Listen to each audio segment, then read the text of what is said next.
Jufri, Paniko mau insight-nya untuk UT mengapa forecast net income-nya di tahun depan menurun. Nah, jadi mungkin harus ingat dulu nih Pak Jufri ya kalau misalnya bisnis modelnya si UT ini kan pertama adalah ada heavy equipment kan di situ ya, ada heavy equipment. Nah, heavy equipment ini growth-nya masih ada, cuman mungkin nggak sebagus kayak di tahun-tahun sebelumnya. Nah, orang kalau pakai heavy equipment, kalau kita lihat penjualannya UT, itu tuh 50% tuh pertambangan. 30% itu adalah forestry, kehutanan. Habis itu biasanya construction gitu, 20%. Nah, jadi itu top 3-nya sebenarnya. Nah, pertambangan ini kan kalau kita lihat tuh sebenarnya arah long term-nya tuh ibaratnya kayaknya nggak akan sekenceng dulu ya, karena ada konsep penurunan harga batu bara dan lain-lain. Nah, jadi itu yang sebenarnya jadi pressure ya buat yang kayak mereka punya heavy equipment. Karena kan mereka produknya si Komatsu ya.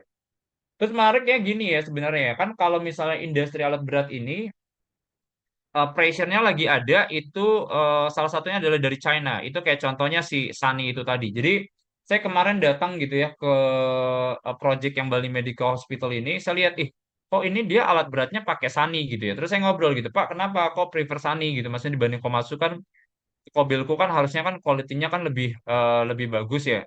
Mereka bilang bahwa emang kalau misalnya buat yang kayak Komatsu itu lebih bagus lah kayak cengkramannya dan lain-lainnya itu lebih bagus sebenarnya. Cuman Sani ini murah banget gitu ya. Makanya kalau kita lihat kenapa kayak pangsa pasarnya si Sani itu melejit banget ke di Indonesia.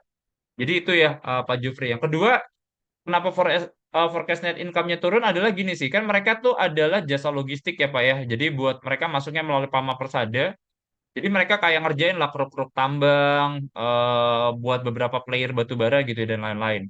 Nah, itu yang sebenarnya ekspektasinya kan juga ada pressure di situ ya.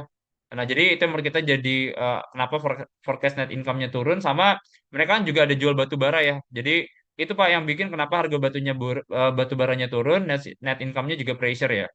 Jadi itu ya Pak Jufri ya. Jadi itu cuman kalau forecast net income turun ya, harusnya kalau saya cek UT. Terus saya coba cek ya Pak ya angkanya. Cuman kayaknya harusnya nggak 2024 sih earnings-nya nggak akan lebih rendah ya. Nanti saya coba cek ya juga angkanya nih Pak ya. Pak